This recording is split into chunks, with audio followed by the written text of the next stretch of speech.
all you need for kombucha to get started is organic raw cane sugar, English breakfast, tea. I think I got both on Amazon or Walmart, something like that.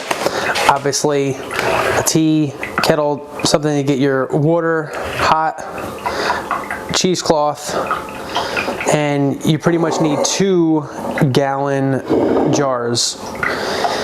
This is what the end product of kombucha is, the color. I also get maybe 3 of jars that have some kind of lid on top that can really keep the air out. So something like this. So I would say about 3 of these. Step 1 is I boil 6 cups of water.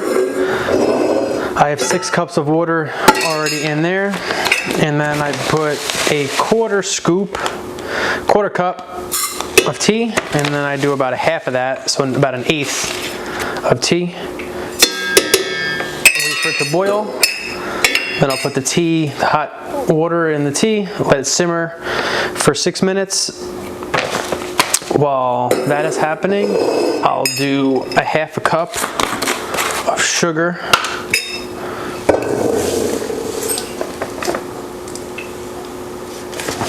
So, quarter cup,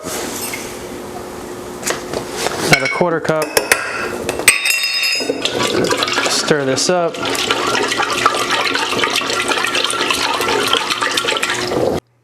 The water is done boiling, put the hot water with the tea. I'll let this sit for 6 minutes. Okay, we let the tea steep for 6 minutes. Put a cheesecloth on top, put the tea mixed in with the water and sugar. The reason why I put the 6 cups of water in the jar first is so it's not too hot and it doesn't explode. So if you're nervous about this glass breaking, which has happened to me, you could just do this in the sink. So if it does break, at least it breaks inside of the sink. Now I'll let this sit overnight so it cools down totally, just gets room temperature, and then I'll show you the next step. So really all we did was just steep tea and mix it with sugar. Okay, so this is the SCOBY. This is the actual kombucha that's inside my garage.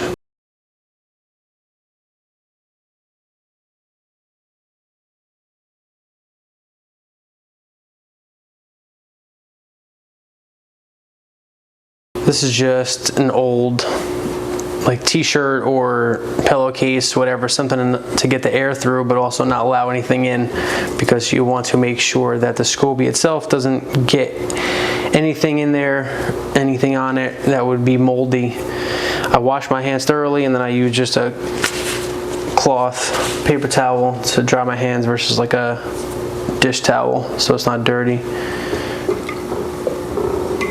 So you want your hands nice and clean in a nice clean bowl or dish or whatever. So this is what the SCOBY actually looks like.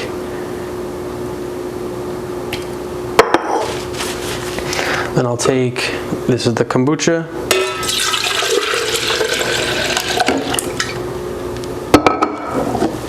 And then I pour it into my jar. This is just the jarring process. And this is where you could add any flavoring, lemon juice or cinnamon bark. There's plenty of recipes on the internet. And then I leave, they say about 10% left. So I leave a little bit, maybe a little bit more I'll take out. This is what you leave in. I'll fill these jars up. No need to show it here. This is the tea that we brewed yesterday. Fill that up.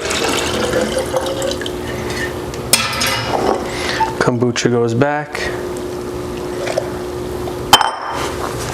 And we are done. And that is making kombucha.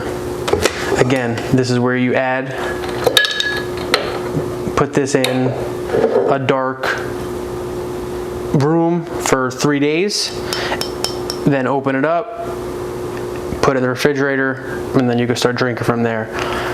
This is also the next step in the process that helps ferment and do something. I don't know the technical stuff that it does, but that's that.